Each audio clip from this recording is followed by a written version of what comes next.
Hello, Marilyn here, and I'm so excited that you are here also. Today we are talking about Portland, Maine, and I'm going to go through and evaluate Portland, Maine on the basis of my top 10 questions to ask before choosing a new city, country, or community.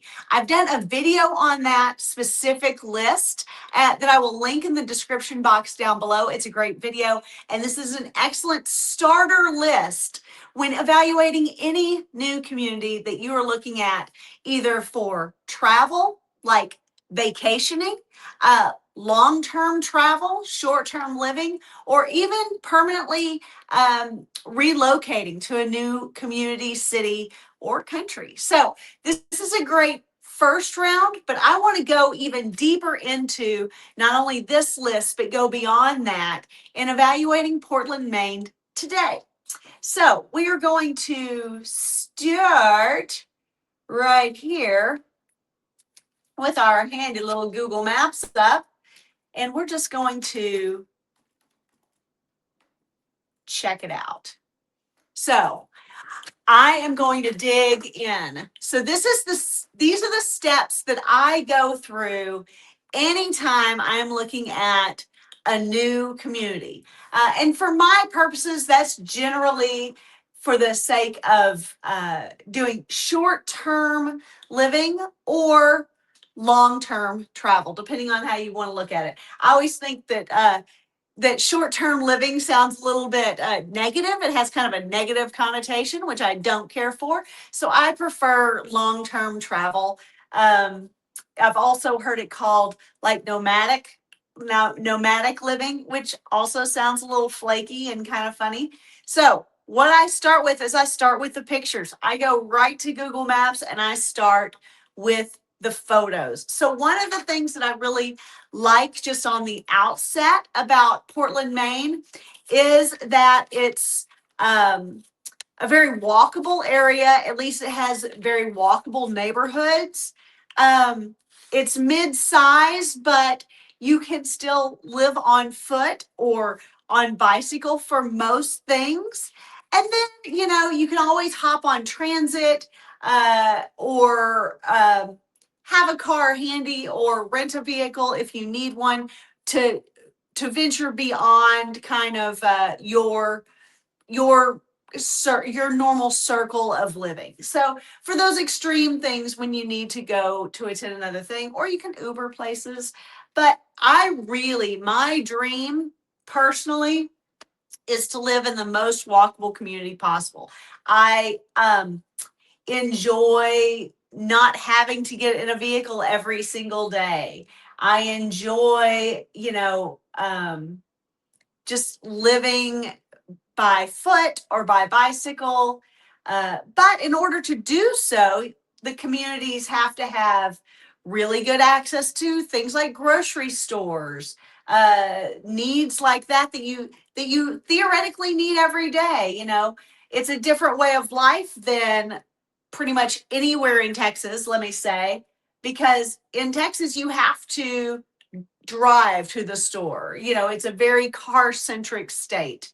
And this isn't the only place I live, it's just the place that I live right now. But it's a different mindset when you can't go to, or you don't go to a big box store, once a week or once every other week to get all your groceries and necessities that you'll need for the coming week and a half. When you're in a walkable community, you're quite literally going to get your groceries fresh almost every day. And it's only what you can carry or you can haul on your bicycle. Now, because my man and I do so much bike packing, I have some really great panniers on my bicycle, which make bike-centric living a real possibility for me and something that's a really attractive thing for me to look at, and a good goal to have. But you kind of have to be set up for things like that. You have to have a cart of some kind. You have to have the muscles and the stamina to be able to carry your own groceries. You have to have some things like that that you need to keep in mind when considering a more walkable community. But even if you are not to that extreme, Portland is still a really interesting place to look at. So that's just one of the reasons that it appeals to me just on the outset. And now we're going to dig more into each of the kind of items about Portland, Maine that seem really exciting. The pluses, the minuses, the good, the bad, and the ugly. First of all, we can tell by all of these pictures that are just from Google Maps that it is a beautiful area. Just gorgeous. I love everything about it. I love that people are out here on the water. I could picture putting a kayak in or my paddleboard in right there and just be a happy camper. All this waterfront property that's just wonderful. Now, I will say, for my own sake, I am a magnet for mosquitoes, and anytime I see a lot of water, I immediately think of mosquitoes. I love seeing these people right here on bicycles caught on Google Maps. I'll take that. That's a win. I like to see bike racks everywhere. That makes me very happy. I love to see this dock. You know, that's even here in Texas. I lived in Granbury for some time, and it's a really charming community. It always surprised me, however, that uh, this community was built around this large lake. And you could get from one side to the other, of course, but for the most part, it was all residential against the lake. And so traveling, you know, going across the water for dinner, let's say, just going by boat and going to dinner and docking at a restaurant and going up, or going to get groceries and docking at the grocery store and going up, was something I really hoped to be able to do, but it was not really available. And so there was one restaurant on the water. Just for anybody watching this that's ever been to Granbury, Texas, there was one restaurant that you could do that, but it was not truly boat centric or easily boat accessible, even though it was a lakefront town where the lake truly was the center of the town. So I love to see this image right here where it makes it a little bit clearer that maybe that would be an option in Portland, that you could take your boat to go get dinner when people are in town and to kind of show them the sights that way. I think that would be a lot of fun. This is absolutely beautiful. Absolutely beautiful. All right. So now we're going to click out of the photos and we're going to look first at what the population's like. So Portland is a city in the U.S., state of Maine, set on a peninsula extending into Casco Bay. The old port wayfront features working fishing wharfs and converted warehouses with restaurants and shops. Nearby, the Western Promenade is a public park atop a bluff, offering river and mountain views. That sounds amazing. Its surrounding district, the West End, is full of Victorian era homes, including the Victoria Mansion Museum. I love that. Okay, so close, we've got Long Island. What else is kind of close? Just so you can kind of have an idea of what you're looking at.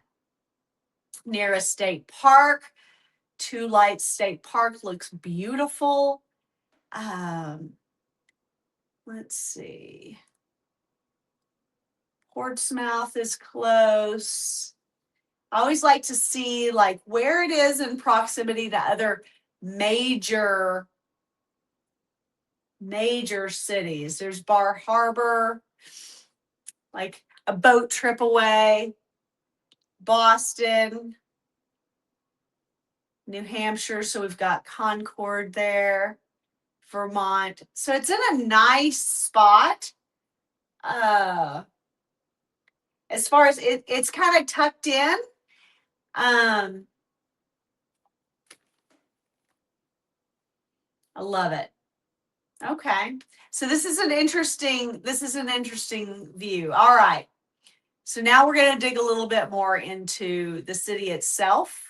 Like I like to look at what the rentals are on hotels at the time because that tells you a lot about the cost of living. We will actually dig specifically into the cost of living, but it's still, the hotel prices are a really good indicator of what they expect from their visitors and from just the people who would be looking it up. This does not show me something that Google Maps often does show is kind of when the best time of year it is, when off season and on season are, when it's the busiest time of year to be there. It is currently 61 degrees, which is lovely. It's currently 75 degrees here in Fort Worth, Texas. So 61 would be lovely right now. So I am going to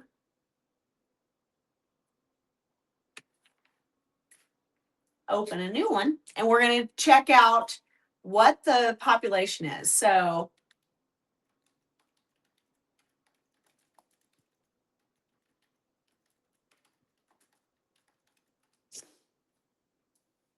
$68,000 people in Portland, Maine. World Population Review. So it's in Cumberland County. We do not need to watch any videos.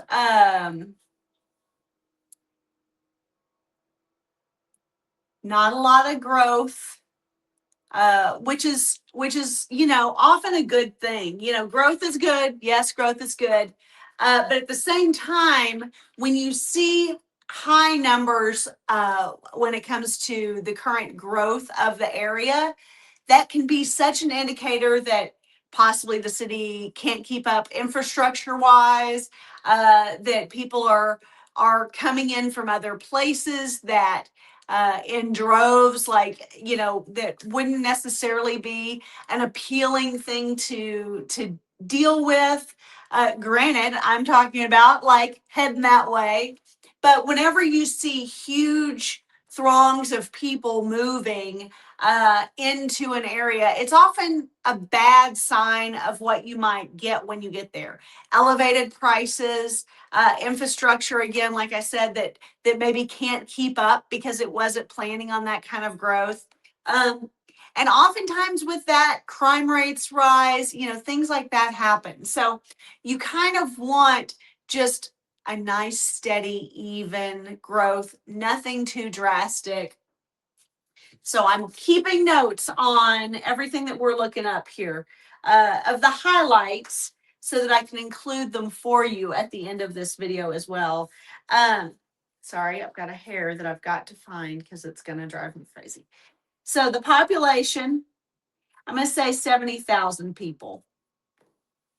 That is not bad. That's not bad at all. Let's look at demographics. Primarily white, some African American, some Asian, 2 or more races.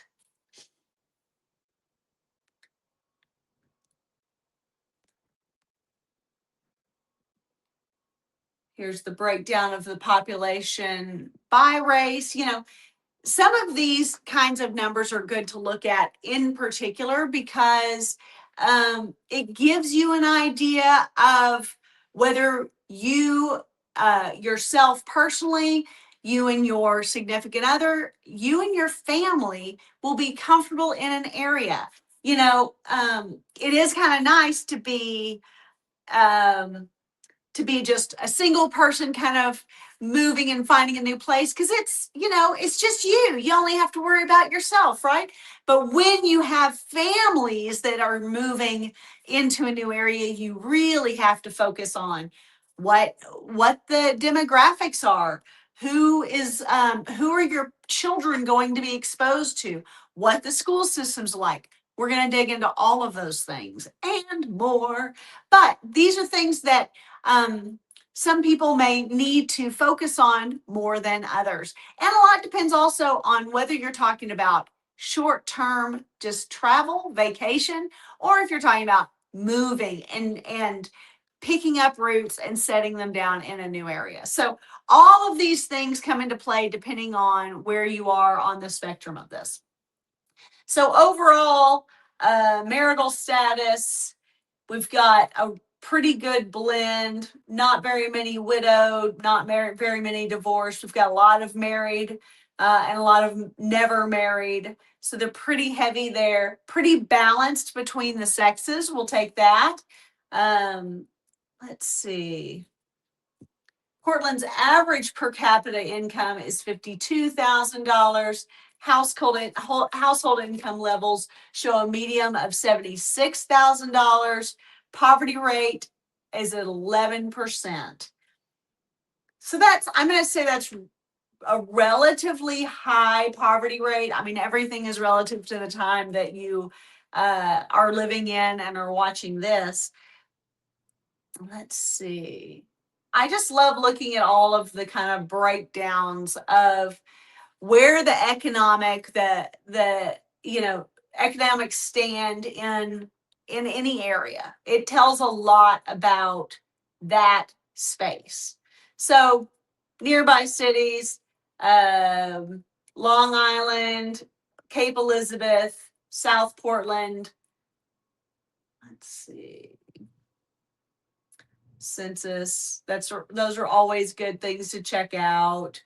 The Census Bureau, the population estimates, community surveys.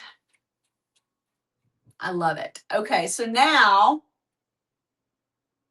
let's see, we're going to go back to our maps.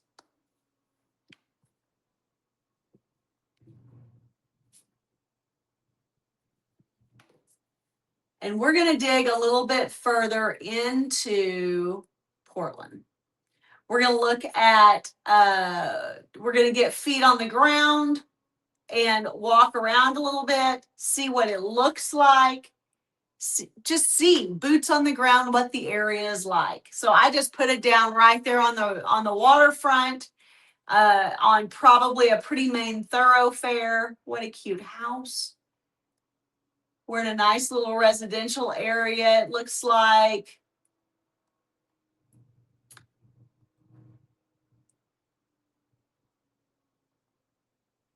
I like seeing this path along this waterfront area.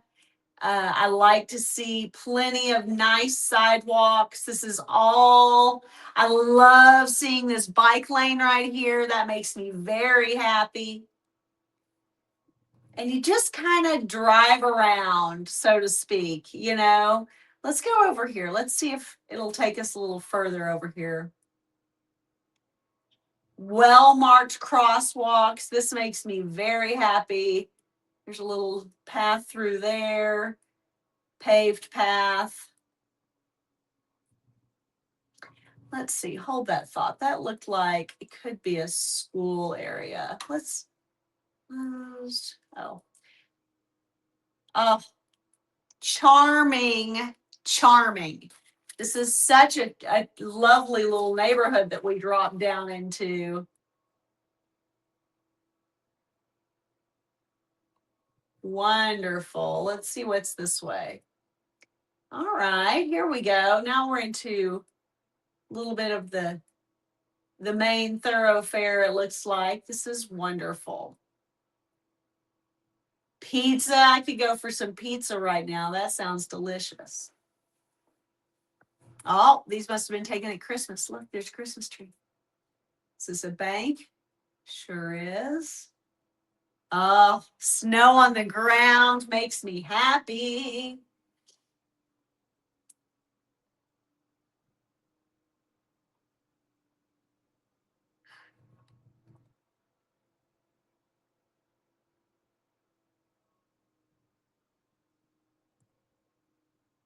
Industrial kind of area, but still clean and nice looking. Housing authority. Generally, where there's a housing authority, it's a little bit lower income area, but this looks pretty promising. This looks nice. I can't complain.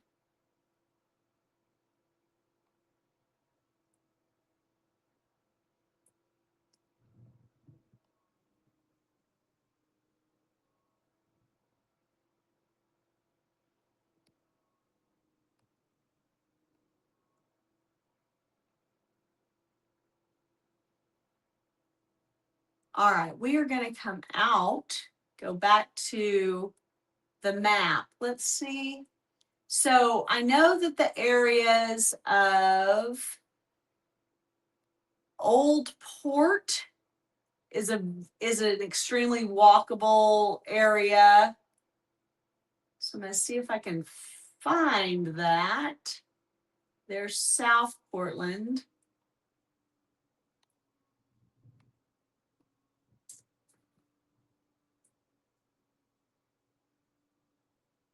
We'll look at all the different kind of areas and what they have to offer. Here's Old, oh my gosh. Uh, oh, oh my word. I love this. It feels so old world and charming. Okay, let's see. Let's just cruise around. You still see a lot of vehicles, of course, on the street. It's not like this is a one of the communities where you don't have vehicles at all. So you're not going to be a weirdo for having one, but at the same time, knowing that you can get around without one and carry on through the most of your day goes a long way. And a lot also just depends on how much commuting you need to do for work and things of that nature. And we'll go into a lot of that as well. How beautiful.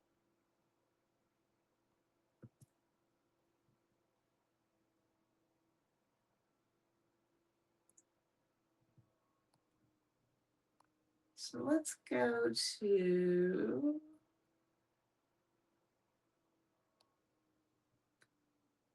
waterfront area. Let's see about this. This is just a really good way to, without getting feet on the ground, get a really good sense of an area. It's just my favorite first step because honestly, there's no sense in going in and even visiting a town or digging more into it if the town itself, from this respect, does not pique your interest at all.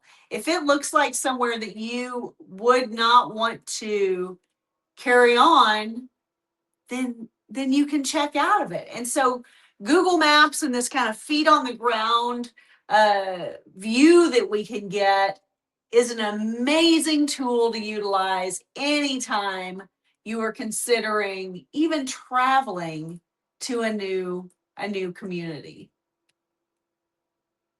I love everything I'm seeing. Everything I'm seeing here. This is great. I'm adoring the architecture. I'm adoring the feel, the overall, the industry here. I'm loving everything I'm seeing. I'm loving everything I'm seeing. Let's check out some other kind of neighborhoods and see how they compare. So let's go to the other side of this little nugget.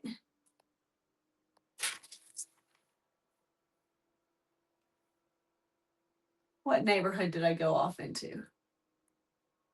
Something Hill. Munjoy Hill, East Bayside.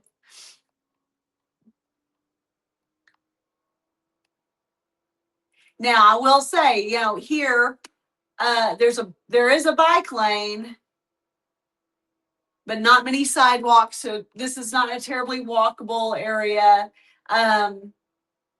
Let's see what West End's like.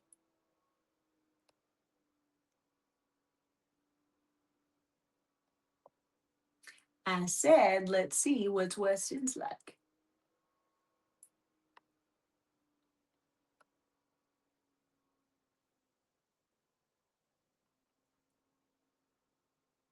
Cute. Oh, historic. Let's see what the Portland Conservatory of Music looks like. Is that it?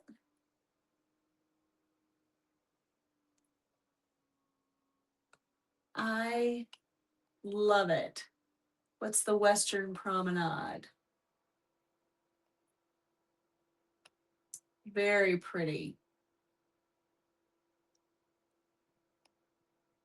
I do love that for the most part, they're really great sidewalk access from what I'm seeing. What a beautiful neighborhood. See, there's a trail that goes right through there, a little path right along the water again.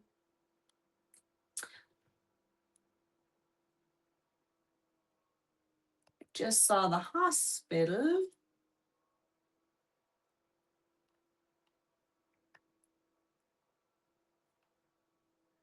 Interstates. But it is good to have those kinds of things because then, you at least know that things are accessible, that you're not driving quite a ways just to get to the next town. You have quick access if you need it. Let's see. So here's a hospital district. That looks promising. Let's see. Here's another hospital.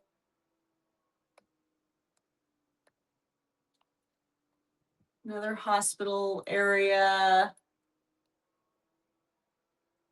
Love it.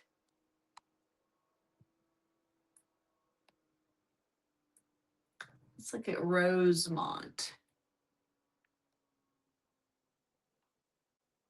Lovely.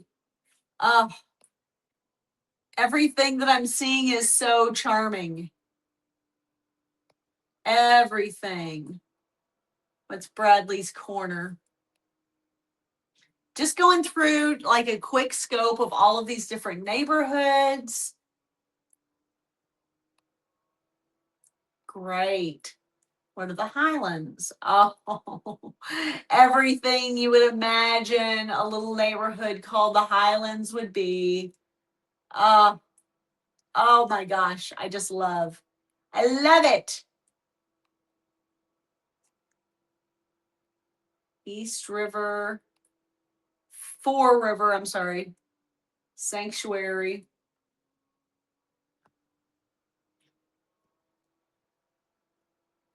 I'm a little away from it, but oh, what great houses.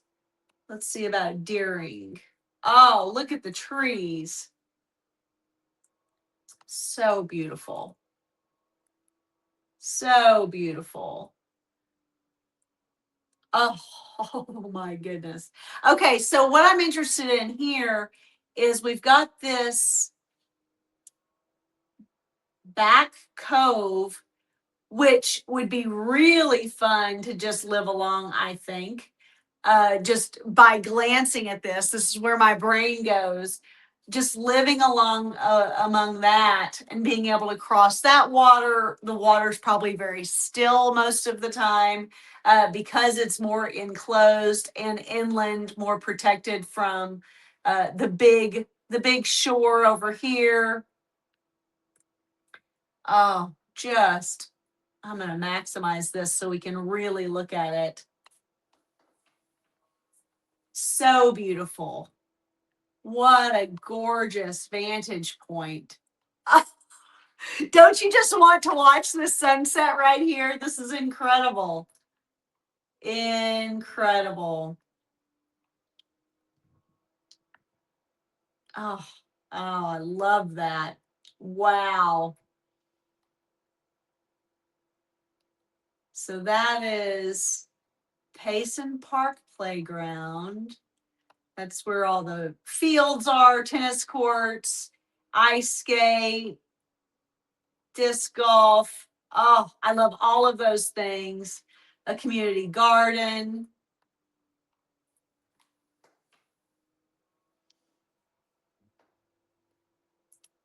Let's see.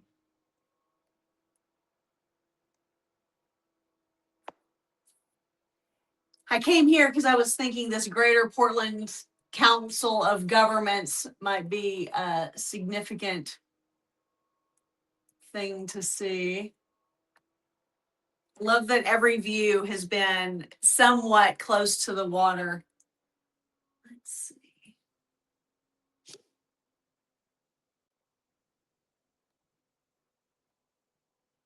Maine Island Trail Association. I'd be all about that.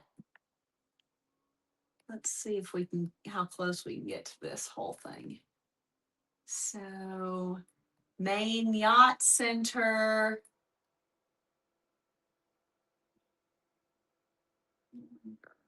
Oh, that's not what I meant to do at all. I love it when I hit the wrong button.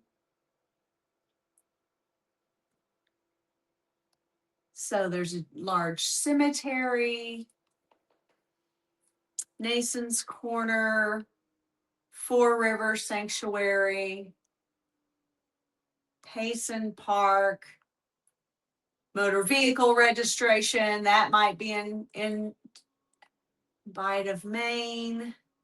All kinds of fun stuff. So you just kind of look around and see what is available. So next, what I recommend doing is you're thinking about, so on from my video that you will link that I'll link in the description box, and our top 10 questions. So first we're looking at what lifestyle do you want to live? So for me, walkable is a big deal. I love seasons. I love cold weather. I love snow. And I love having kind of a mid-level city because I want to have all the amenities, all the safety amenities. I want a strong public safety department. I want a strong hospital, association kind of access. I want a strong school system. Even if I do not have children in the house anymore, I still want to seek out places where children are still involved and that they're a part of the community, and that school system is strong. I also, as much as I don't want to be a car-centric dweller, I still enjoy the fact that, like I said, there's interstates that run through there, I-95, there's I-295 that run in and out and allow to get out of town easily. Whenever I was moving back to Texas, one of the things that I was really looking at was I wanted to be very close, a straight shot into the cultural center of the area that I was moving into the Dallas-Fort Worth Metroplex. And I nixed several charming little towns because in order to get into the heart of the cultural district of Fort Worth specifically, it would be a lot of kind of like back roads, small highways, kind of farm to market roads, and that wasn't appealing to me. Those kinds of things get rerouted quite a bit. They're slow. You often get caught behind slower moving vehicles, tractors, trucks of that nature. So having an interstate there is very handy and for just accessibility to other parts of the state and other states. This part of the nation is a lot of smaller states as far as land mass goes. So, you can easily travel all around.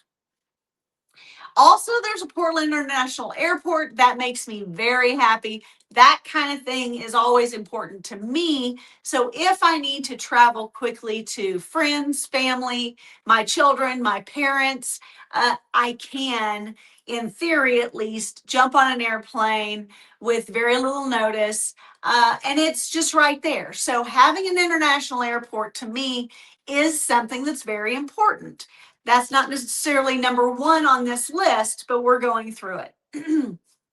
So for that reason, I like the kind of mid-level cities. What kind of climate, natural environment energize you? That's number two. For me, like I said, seasons. I like mountains. I like waterfronts. I like to be able to do the snow sports. So seeing the ice rinks on this map makes me very excited. Seeing the snow on some of those images of the maps as we're walking through makes me very excited. These are the things that I enjoy. Seeing the seasons, seeing the changes of color in some of those pictures that we were looking through, those make me very excited. I live in an endless summer environment right now in Texas, and that's not appealing to me. It is appealing to other people. I have girlfriends up in Wisconsin in particular who were born and raised in that area. They would love to get out of the snowy environment with everything they have. Where I'm wanting to move towards the snow, I've lived in it several times. I have no problem waking up in the mornings and having to snow blow my way out of the garage in order to get where I need to go. But there are others who have been there their entire lives. And just as I don't enjoy endless summers, they don't enjoy endless winters. And so they want to go towards sunshine. I respect that. I respect that. I don't understand it, but I get it. I get it mentally. So, we're looking at that. We're going to look at cost of living. One good indicator, like I said, of a good cost of living is already that the hotels are not crazy price points. And really, this time of year, as I'm recording this, it's mid-October. So this is a time of year that theoretically would be a lovely time to visit. It's mild temperatures, not yet snowy or icy, but also not the heat of the summer. So it's a beautiful autumn time of year to be there. So that is a great indication of our cost of living here. Just the fact that these hotel prices are pretty darn reasonable. If we were checking out Charleston, South Carolina right now, the prices would be much higher. These are things that you have to look at. Now, this is this Portland Harbor, whatever this is, this is gorgeous. What a gorgeous place. And the price is not outrageous. So things like that really give you a great indication as to the cost of living in a certain region. With that in mind, let's just go on and look it up. So we looked up what the population was. I'm going to go back to this tab. What the population is, what the median income is, and things like that. The economics of the whole thing. Average income, median household income. We're looking at married versus singles. So roughly in the I'm going to say the $60,000 to $75,000 range per income earner in a household sounds about like average there. So we're going to look at actual cost of living.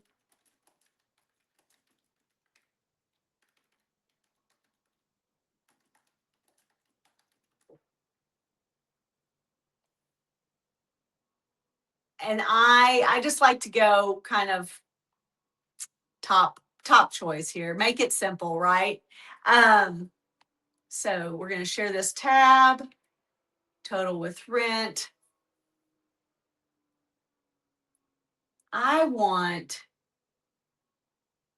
This was just updated. Cost of living total with rent, without rent, rent, utilities, food, transportation. I want the hard numbers. Quality of life, 72. Population, monthly salary,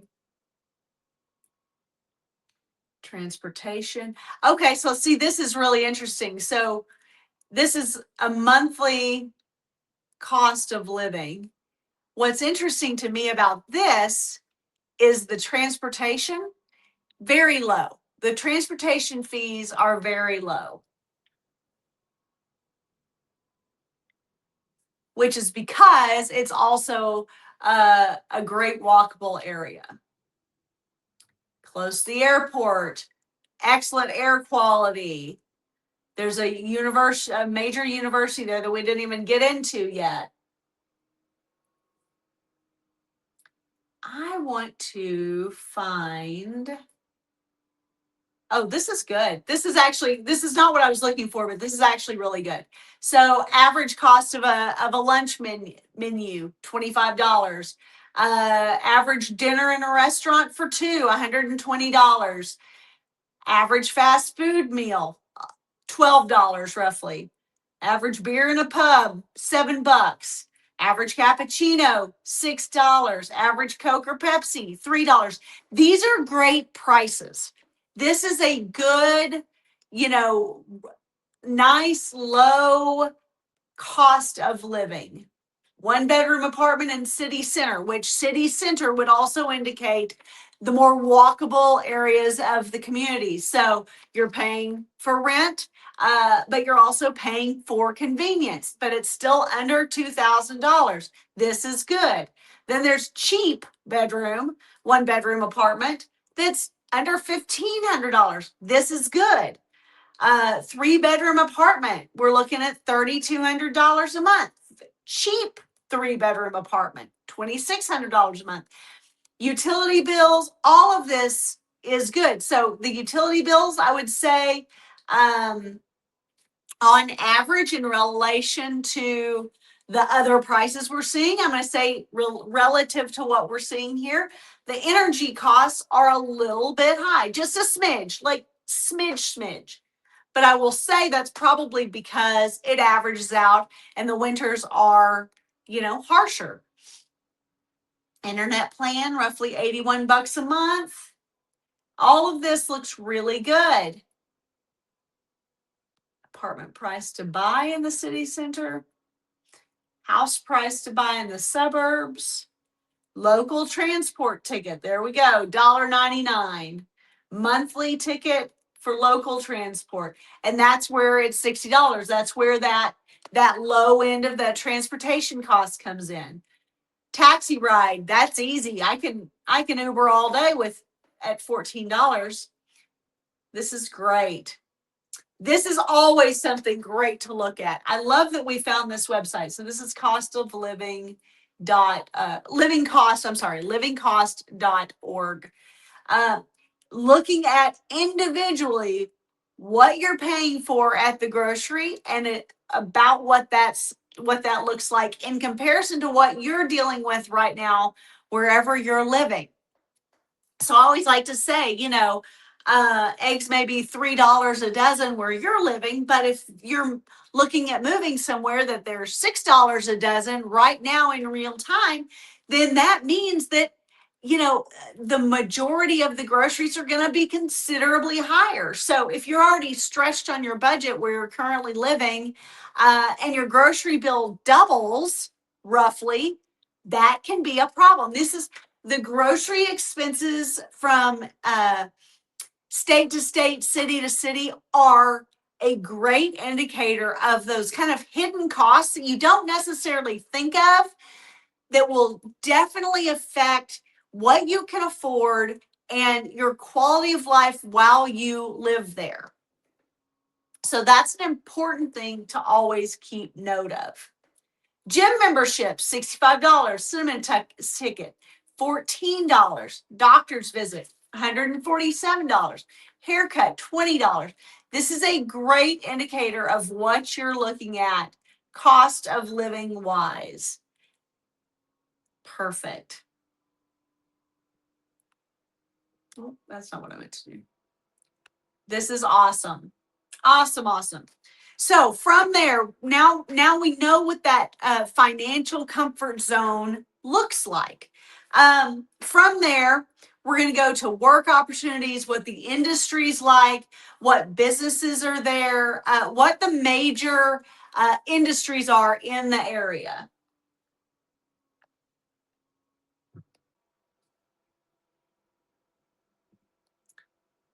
So we're going to go to the industries that are the real drivers in Portland, Maine.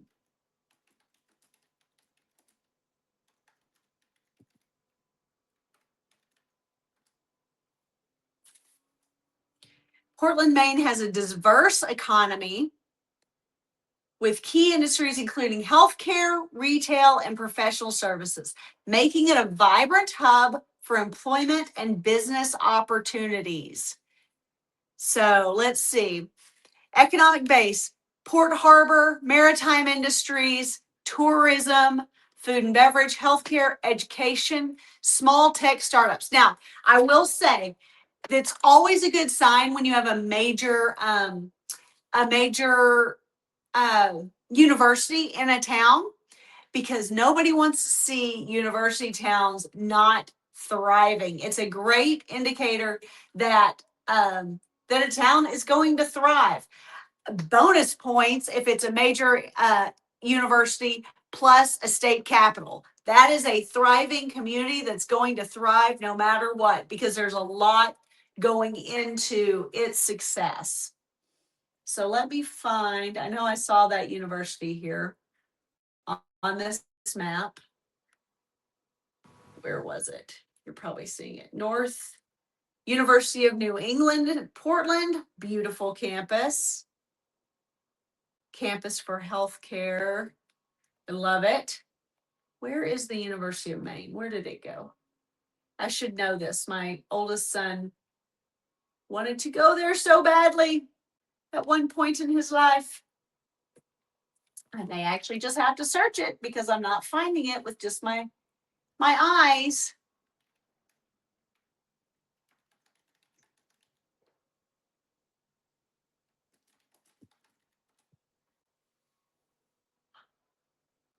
So where is it in relation? Where did I not see it?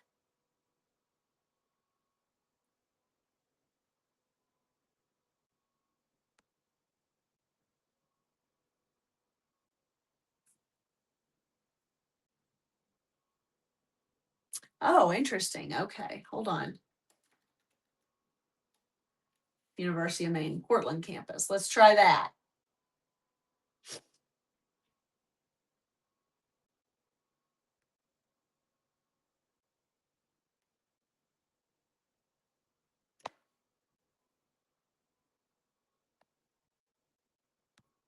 University of Southern Maine, University of Maine System, University of Maine School of Law. What's all this? Portland Commons, blah, blah, blah. University of Southern Maine. Lovely. Lovely.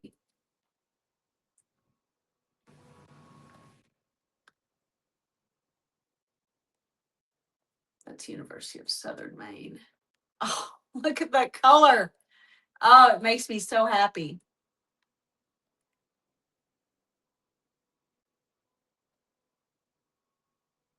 Beautiful. Beautiful. Look at that. I don't know what it is, but I like it.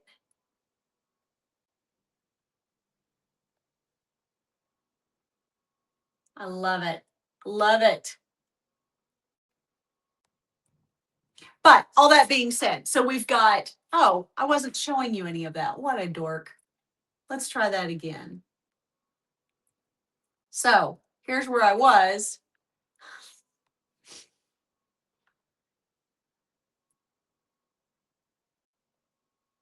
Let's try.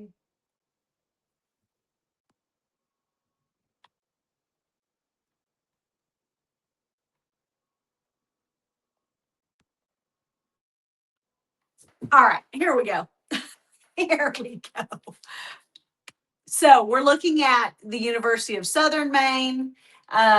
We've got Maine College of Art and Design, University of Maine School of Law, the Rue Institute at Northeastern University,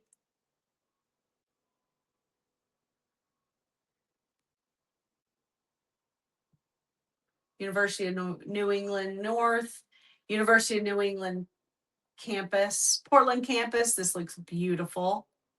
For the health sciences, stunning. Oh, look at the snow. I'm going to do that every time I see snow. I just get excited. College of Pharmacy. Perfect. Perfect.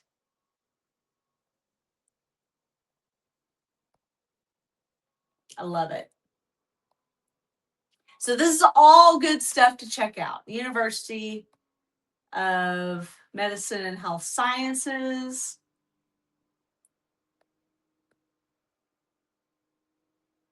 I love it.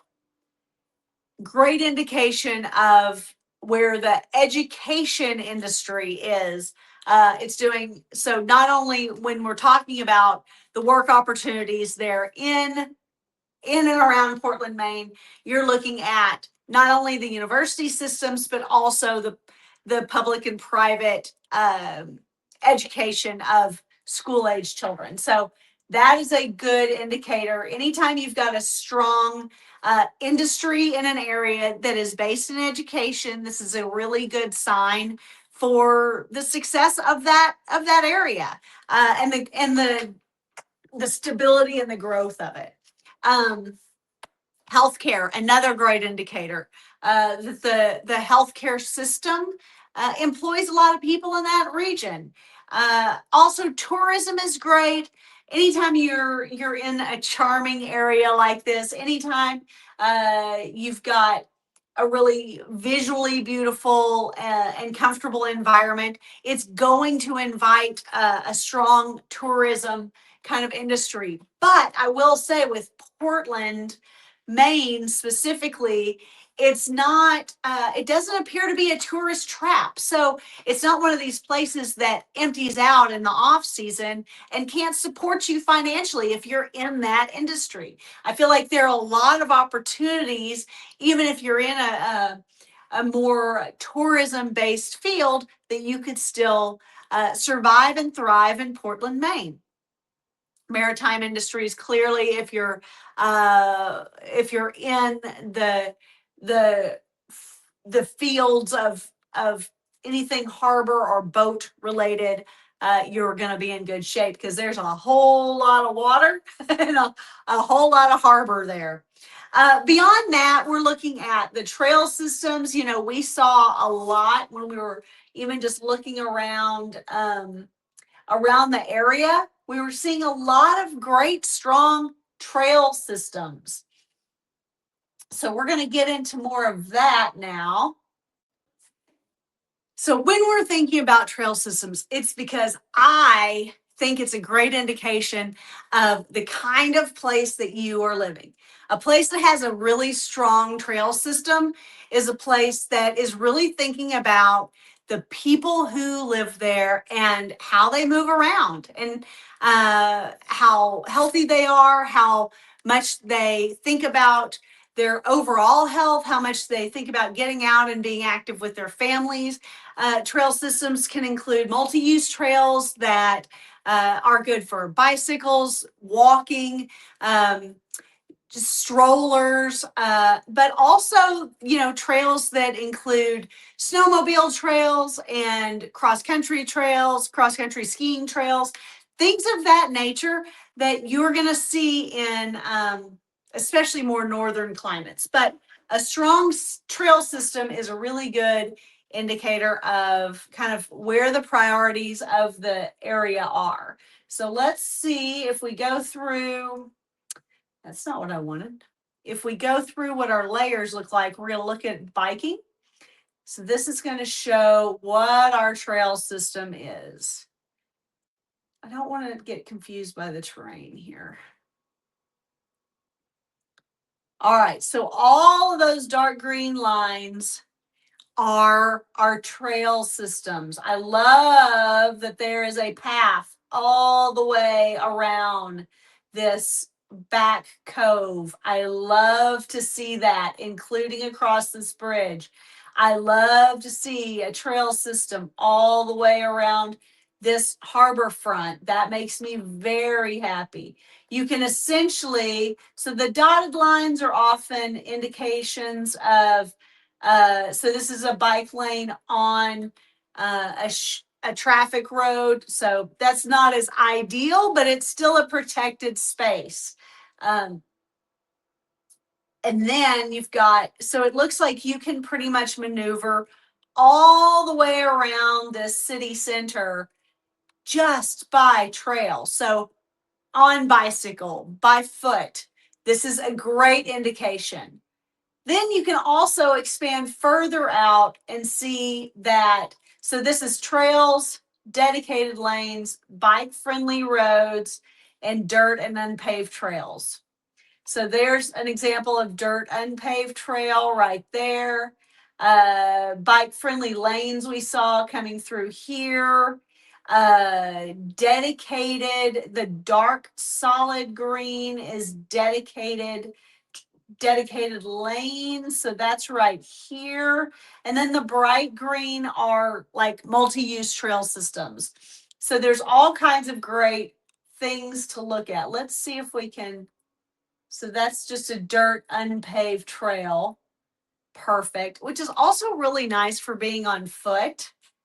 But all of this green that you're seeing, all of these trails that you're seeing are a great indication of a strong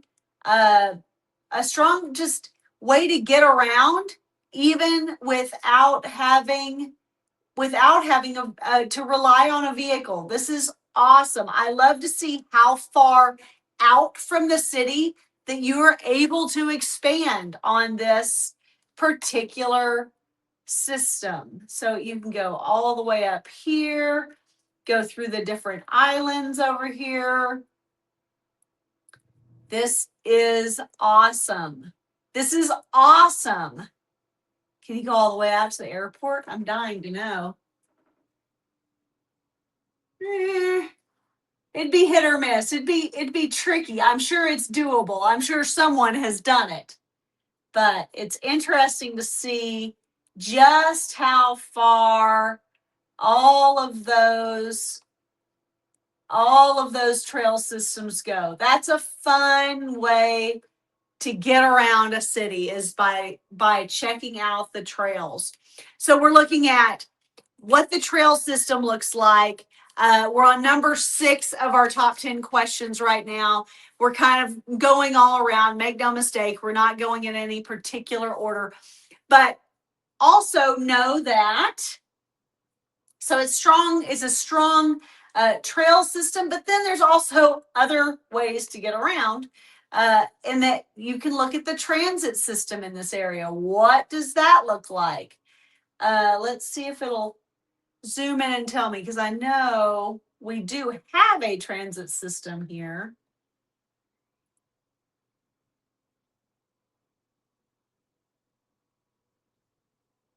Click on stations for more information. No, I want them. I do need those. I need the transit oh, here we go. No. Public transit is present. There's a bus system, and compact downtown makes walking the primary. So it looks like there is a bus system here, but I'm not seeing.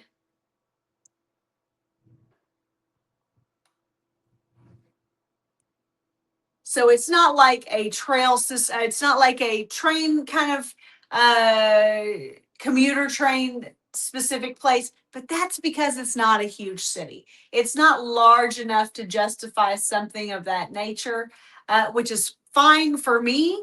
But if you're used to living in a New York City or a Chicago or a Philadelphia that is used to a more commuter train kind of transport, then that may be an adjustment for you to be in somewhere that does not have that. This does have a bus system, although I'm not seeing what I'm looking for. Um, and quite honestly, oh, here we go. Portland Transportation Center. Let's just look into it a little bit. Let's see what this brings us.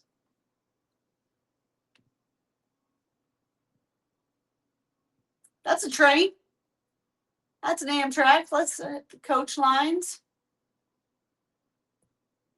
So that's good to know that you have the option for getting around a little bit. Well, where does it run and why was it not showing it to us? That's my question.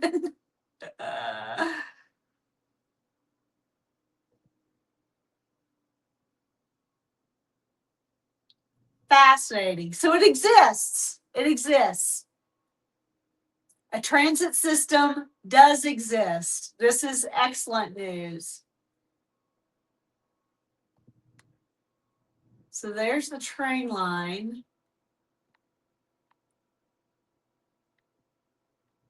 Where all do you run, train line? Show us your magic. So it's coming out here. Interesting. Okay. Awesome.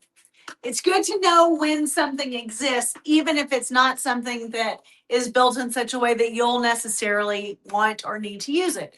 There are lots of bike lanes. There's plenty of travel services from the international airport, and you can always rely on car service or owning your own vehicle if you are looking to do any kind of living outside of the city central. So the city center. So that's good. These are all good things to note. I love seeing all these great green spaces. This looks like a beautiful park. Volleyball courts. Just think of all the playing you could do here. Pool. Lovely lake. Little pond.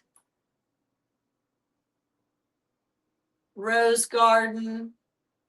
All kinds of really wonderful things. I just love Portland. I love Portland already. Let's see, what is this? Fitzpatrick Stadium. Bet some serious Friday Night Lights happens there. All right. The healthcare education systems look really strong here. Let's dig more into that. So let's share. Let's remember to change tabs. We're going to look at school ratings.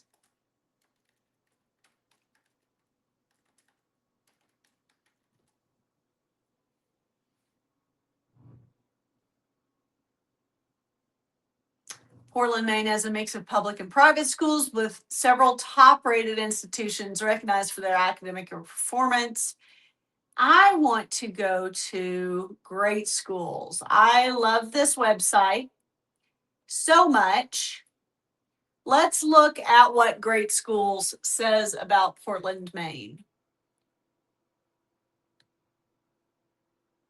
It has 68 preschools, 28 elementary schools, 15 middle schools, 14 high schools, 17 public district schools, 1 public charter school, 69 private schools, a total of 87 schools. Let's look at the top rated schools. So this is great. This is wonderful news. That's a public school that's rated 10 out of 10.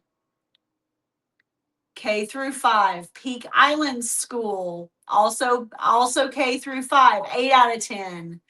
Also K through 5, Ocean Avenue. And then Harrison Lyseth, another K through 5. So really great rated schools already that we're looking at. We've got a couple on the lower end. They're always are lower. And I will add also, like, what I love about Great Schools as a website, so greatschools.org, if you're going to any new area, then you are taking children with you, check this website out and kind of dig and find where your best neighborhoods to live so that you're in a district that is amenable to your children's thriving in the school environment that they're in. I'm going to just go to this Longfellow School of Portland and look. I'm going to show you all the ways that it kind of picks things apart and tells you what they have to offer as far as this school. So it's a public school, offers a gifted and talented program, one of 11 elementary schools in the Portland public school system. So let's look at test scores. Math, English, and science are all evaluated in comparison to the state average. So that's always good to know. So it's higher than average on all of these areas. We're going to look at courses and programs. Because it's an elementary school, they don't have a lot of that shown here. We're looking at race and ethnicity. 87% is white. Let's see, discipline and attendance.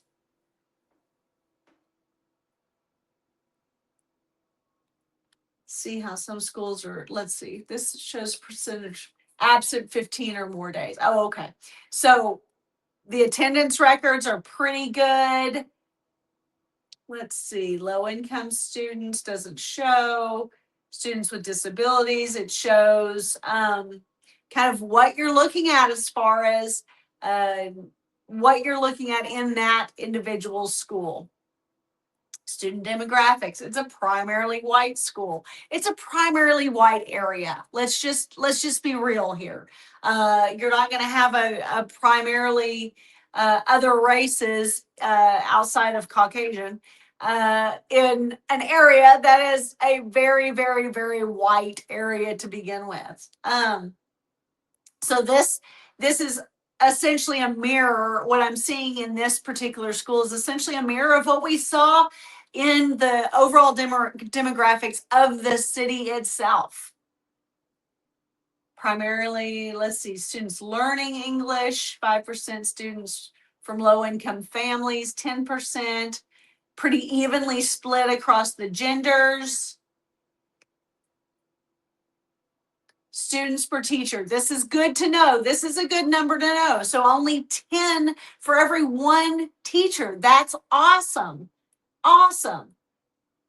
It's a lot of students, I will say, students per counselor. There's probably only one counselor in the school. I'd be willing to bet there's only one with this kind of ratio, 378 to 1. Certified full-time teachers, 97%. That's very good. You can always expand these tabs, look more at them. There's not a school nurse. That's kind of interesting. This indicates that this school has a part-time, full-time, or no registered nurse on staff. So that's pretty interesting. There's not a security or a law enforcement officer on campus, but I'm sure there's something. Let's see. What else do we have to see here? All right, what's interesting about this? So this is where the parent or guardian kind of reviews come in. You can also look on like a Google Maps or an Apple Maps or one of these map sources that also offer reviews. I think Yelp even does schools. But this is a great indicator of why parents or guardians enjoy or what they don't enjoy about certain schools. So this is giving a 3.2 overall. only 5 reviews. That's really not a lot to choose from. You could probably kick out the best and the worst. And I will say, always remember with reviews that the best reviews are often ones who will somehow gain from giving a positive review. And oftentimes the negative reviews are just people wanting to complain about something. Now, it doesn't diminish either one of them, but you have to take all of these kinds of things with a grain of salt. So we moved into the neighborhood because of its walkability and reputation. We've loved walking the kids to school and feeling in the halls of the school acceptance and caring. That's awesome.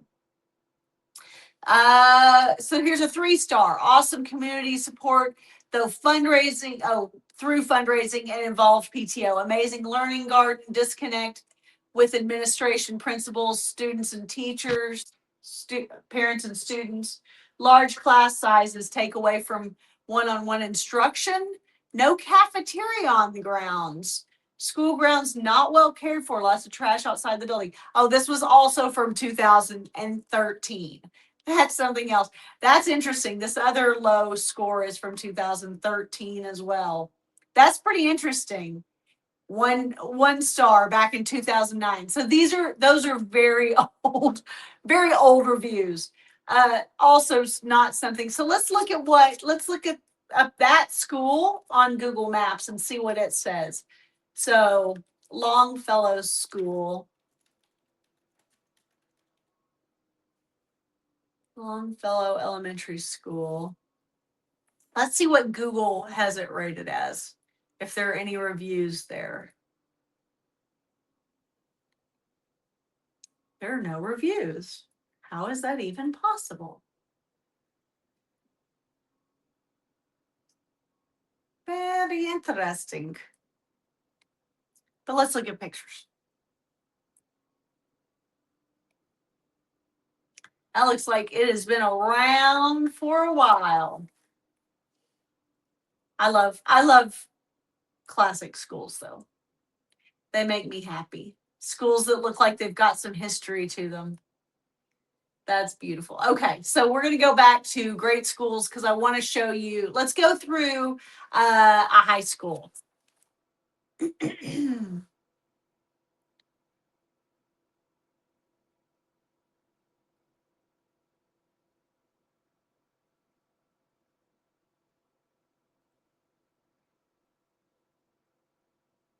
Now, when looking at great schools or any kind of rating system for the public school system in particular, always keep in mind that the older the students, the lower the scores inevitably are. There are exceptions to every rule, but I'm telling you that the elementary schools, there's more control in those environments than there are once the kids start to get older and older and older. They start developing hormonal, frustrations and struggles. They start developing kind of a freedom, a lackadaisical attitude about school, about home life. Maybe some of them have to work in order to help support themselves or help support families. So always keep in mind that the ratings at the higher grade levels are always a little bit harsh. They're a little bit hard to swallow. But the greatest indication of I always get a good sense of a school by talking to the counselor, talking to the principal. Now, granted, these people have a vested interest in making that school look exceptional, but when you really dig into conversations with them, you can tell a lot about where the priorities of the school land. So let's see what we've got here. I would avoid anything in the 2 range, but 5 can be pretty decent, depending on where you are in the city. I want to look at this Portland High School. Let's just dig in. So because we've got, we're looking at the college prep, How prepared are your students for university when leaving this school? Four-year high school graduation rate. That's often, unfortunately, that's often kind of a low number. AP participation, that concerns me. Percentage of students enrolled in dual enrollment classes, that's low, but you notice there's not even a state average listed there. So you know, you can take it with a grain of salt. Um, that's pretty interesting. The 4-year graduation rate being 10% lower than the state average does, as a parent, concern me. College success. Graduates pursuing college or vocational programs is high.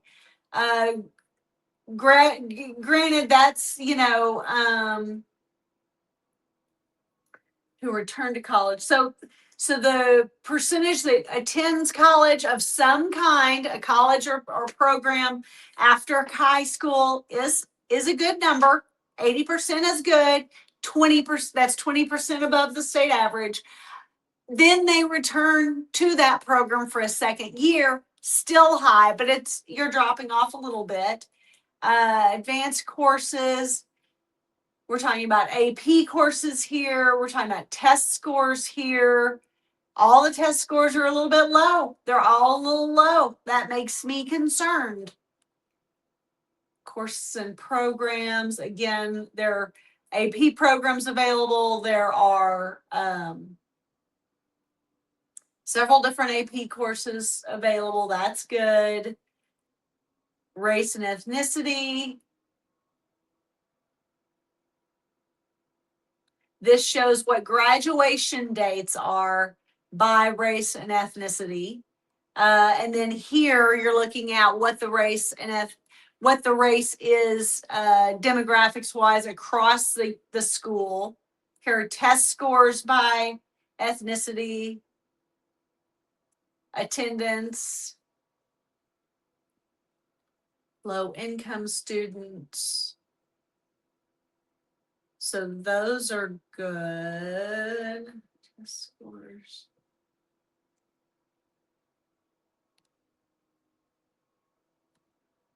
So, for example, for comparison's sake, the elementary school that we were looking at, that Longfellow Elementary School, had a 10% of their students were low income. This Portland High School, 33% of their students are considered low income. These are all things to just look at and see if that is a factor for your family. Teachers and staff. 14 to 1, counselor 222 to 1. Again, 97% of full-time teachers who are certified.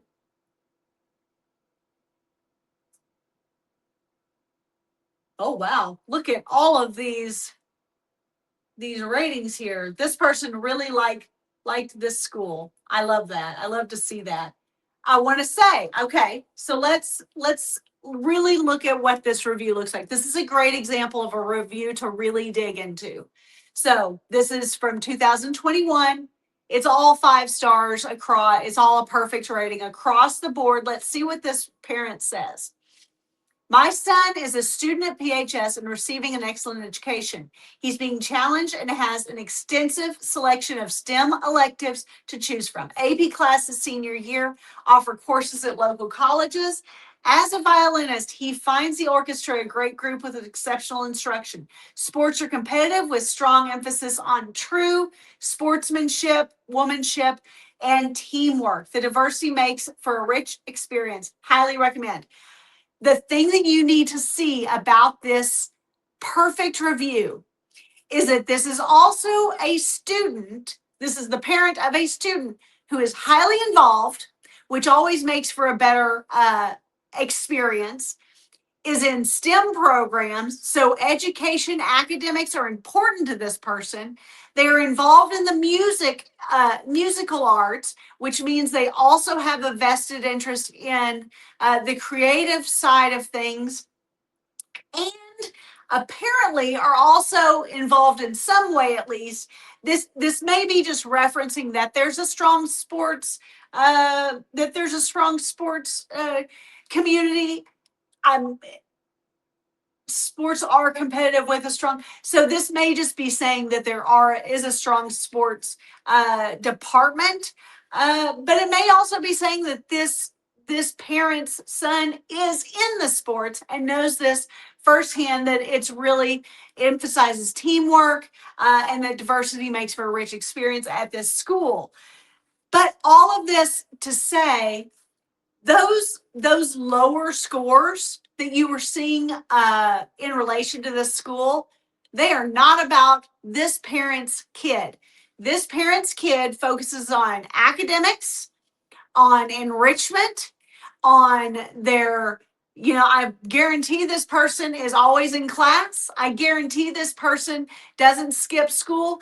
This is a student who is maximizing the opportunity they have at Portland High School. So even though Portland High School gets 4 or 5 out of 10 on a 10-point scale, this parent is singing this high school's praises. So these are the things you need to look at when you're digging into schools at any level as to what this school really has to offer your children. That being said, next we're going to go to healthcare. We've already looked at all the different health organizations around the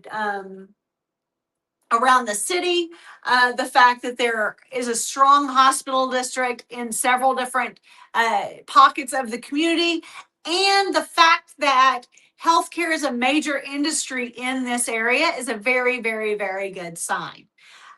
So mobility and access, we've got an international airport, we've got public transportation, we've got a bus system and somewhat of a train system, it looks like. It's highly walkable. It's got a strong trail system, so it's highly bikeable also. International connections. You've got an international airport. That's a big deal. So you've got a lot of accessibility in Portland, Maine. This is a great sign. And then just hobbies, lifestyles. There was a lot of outdoor recreation opportunities in Portland. You could see that from the parks and the green spaces and what they had to offer. Let's see about cultural experiences here. So we're gonna share this tab. I'm gonna look at museums. Let's look at what museums are in this area. This is really always good to see. There's a museum of beadwork. There's a children's museum in the Theater of Maine. Sorry, I've got a theater kid. What can I say? I just got excited. Children's museum. There's New Dow House. That's a museum. There's Portland Fire Museum. There's Victoria Mansion. Maine Narrow Gauge Railroad. Oh, let's look at that since that fits. Oh, Marilyn. Oh, I am sharing it. I just didn't show you the screen. Okay, let's try that again. So I'm looking at all of these different, the Maine Jewish Museum, the Maine Historical Society, the Portland Museum of Art. That looks fantastic. The McClellan House, the Victoria Mansion, the Portland Fire Museum. So this is where I was getting cryptozoology. Oh my goodness. I don't know what that is, but it sounds amazing. And this is that Children's Museum and Theater of Maine that I was getting excited about, but not showing you. So there are lots of great museum options. The Tate House Museum. Oh, wow. Wow. The Military Museum. Cushing's Point Museum. So it's got a great Museum of Beadwork, Museum of New England Art Gallery, or University of New England Art Gallery. So a lot of great museums. Perfect. This is what you want to see. Then we're going to look next at, we're going to go to attractions. We're going to see what there is to do in this area. So this gives you a good, like lots of great parks. We looked at Payson Park earlier. We've got the Four Rivers Sanctuary right here. We've got Diamond Cove, that's an inn. What is Diamond Cove? Peaks Island. These are all, ooh, oh my, what is that? Oh, Fort George's. That's incredible. 19th century U.S. military fort on an island, now a no-frills park, accessible only by boat. That sounds amazing. So, lighthouses, ship memorial, parks, parks, parks, parks, parks, another lighthouse. This is great. Fort Allen Park, clearly there's a lot that happens there. We've got, it looked like outdoor, accessibility, probably festivals and music. Western Promenade, Portland Museum of Art, an escape room. That's not what I need. So lots of stuff to do. Merrill, okay, this is exactly what I was looking for.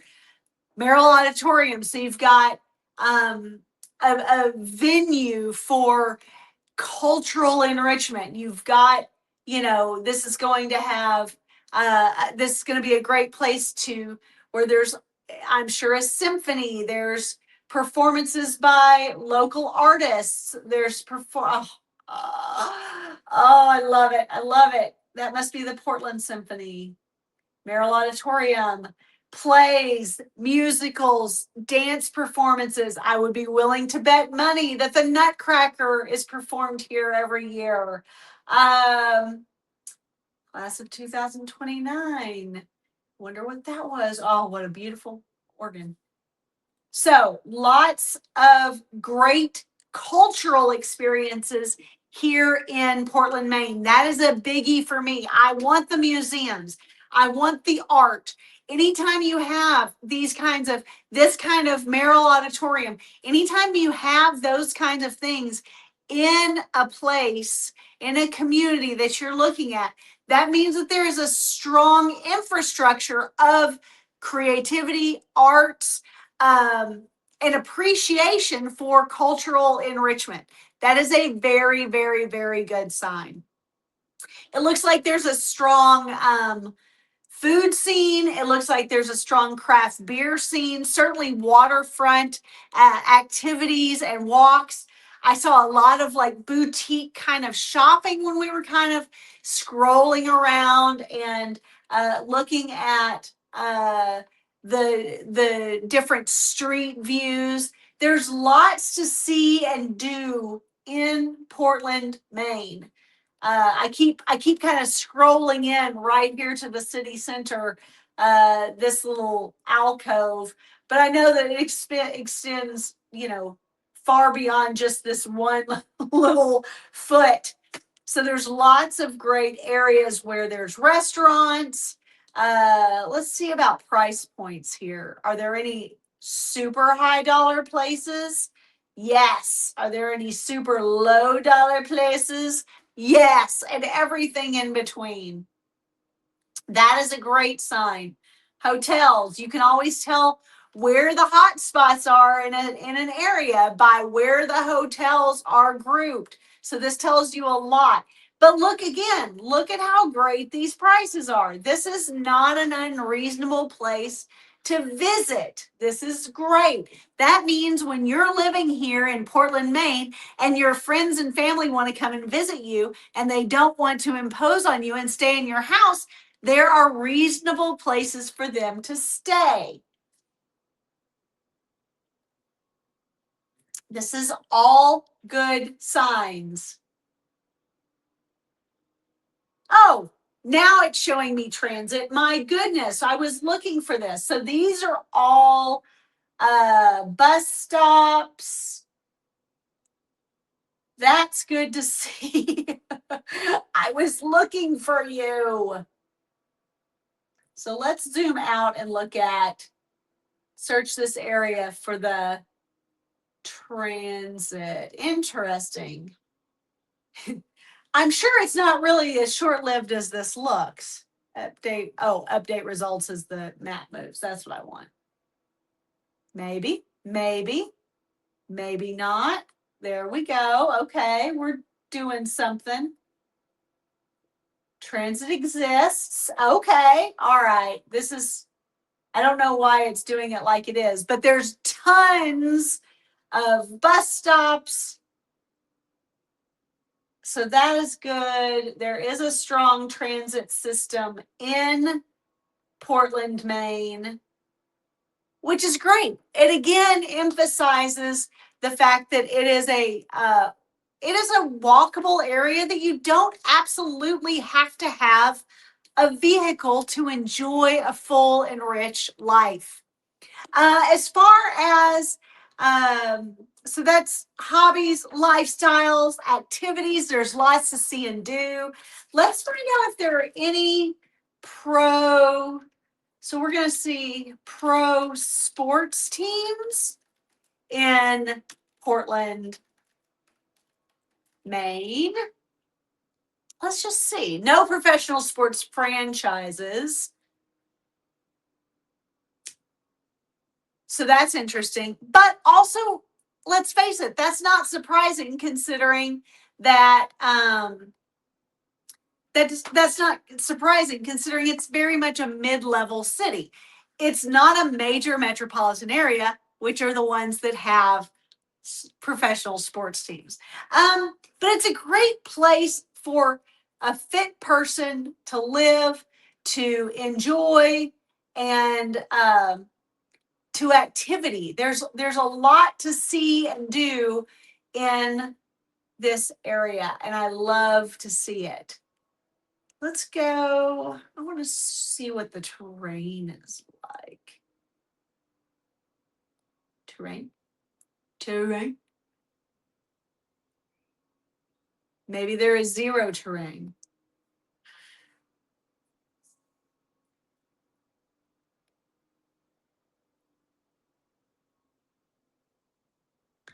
You know what? Let's look there. So what I like to see here is where all of these green patches are. There's a nature preserve, dog park, state park, Payson Park. We just keep coming to that, back to that. Evergreen Cemetery, Fore River, Easton Beach, lovely.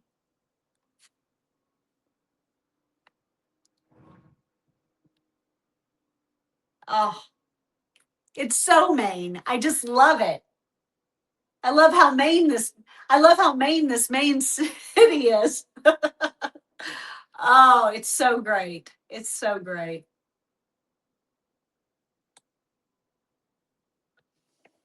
And on that, we're going to close this evaluation of Portland, Maine. The top 10 questions to ask before choosing a new city, country, or community. Portland, Maine has a lot to offer.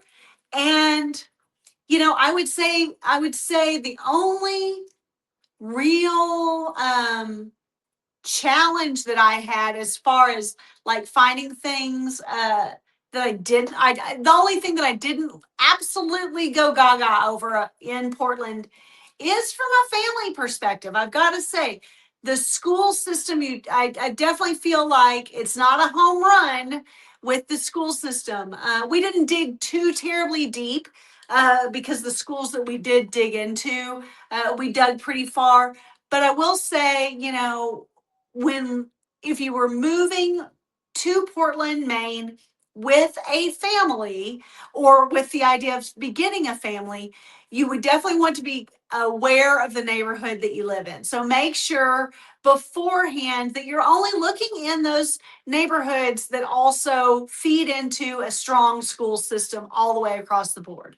And then do your part, in all fairness, do your part at home to be a parent that raises children to value their academics, value attendance, value being involved, and really maximizing the opportunities that each school has to offer. That goes a long way in the kind of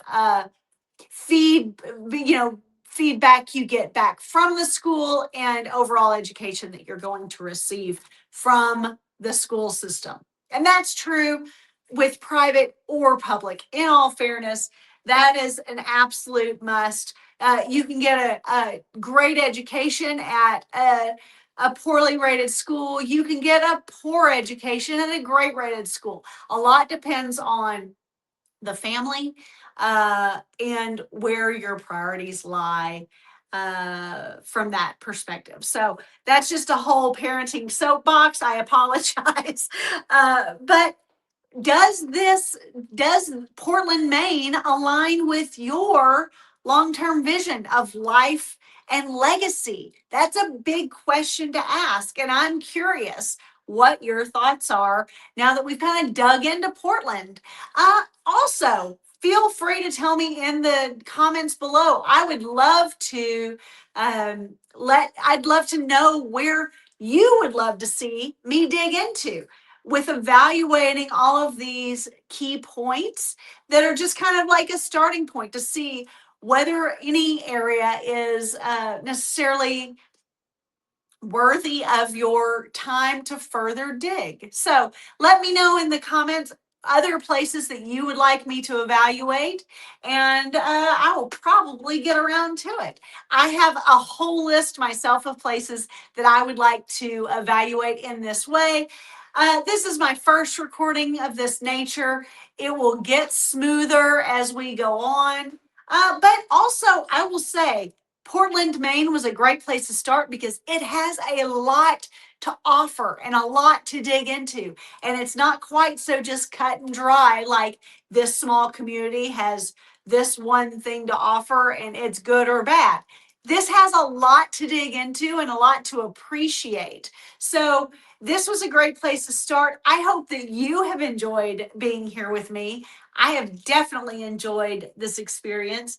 This is kind of one of my favorite things to do is evaluate new areas because I'm always looking for the next best place for me to travel to vacation to, and to long-term travel or short-term live in. So yeah, this is how I do my process. Let me know if there's anything you feel like I've missed or you would like to see me add to my list of kind of points that I touch on when evaluating a new area. So thank you so much for joining me. I'm going to end here and I'll see you in the next video.